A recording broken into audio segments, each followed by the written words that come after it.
கிறிஸ்துவுக்குள் பிரியமானவர்களே, உங்கள் யாவருக்கும் ஆண்டவரும் உலக இரட்சகருமாகிய இயேசுவின் நாமத்தினால் வாழ்த்துதல்.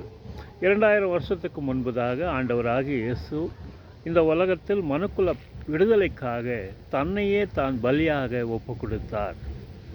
எல்லா வேதங்களும் சொல்லுகிறது, இரத்தம் சிந்துதல் இல்லாமல் பாவ மன்னிப்பு இல்லை என்று சொல்லி.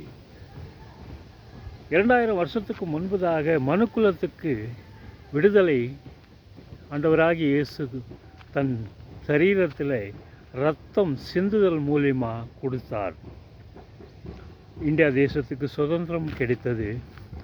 மனுக்குலத்துக்கு சுதந்திரம் 2000 வருஷத்துக்கு முன்பதாகவே கிடைத்துவிட்டது.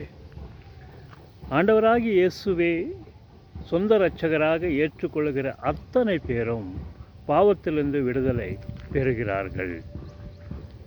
திருடுகிறவன் பாவத்துக்கு அடிமையாக இருக்கிறான். சாராயம் குடிக்கிறவன், பிராந்தி குடிக்கிறவன் குடிக்கு அடிமையாக இருக்கிறான். பொய் பேசுகிறவன் பொய்க்கு அடிமையாக இருக்கிறான். அக்கிரமம் செய்கிறவன் அக்கிரமத்துக்கு அடிமையாக இருக்கிறான்.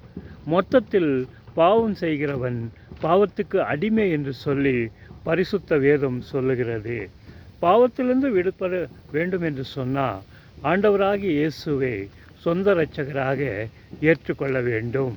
சமஸ்கிருத வேதம் சொல்லுகிறது, சர்வ பாப பரியாரோ இரத்த போஷணம் அவசியம், தத் ரத்தம் பரமாத்மனின் புண்ணியதான பலியாக என்று சொல்லி சமஸ்கிருத வேதம் சொல்லுகிறது.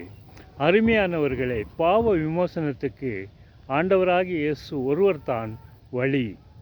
சமாதானத்துக்கு ஆண்டவராகிய இயேசுதான் வழி. இயேசு அல்லாமல் பாவ விமோசனை ஒருவருக்கும் கிடைக்காது. தன் பாவங்களை மறைக்கிறவன் வாழ்வடையவே மாட்டான். அதை அறிக்கை செய்து விட்டு விடுகிறவனோ இரக்கம் பெறுவான் என்று சொல்லி பரிசுத்த வேதம் சொல்லுகிறது. ஆமேன். அல்லேலூயா.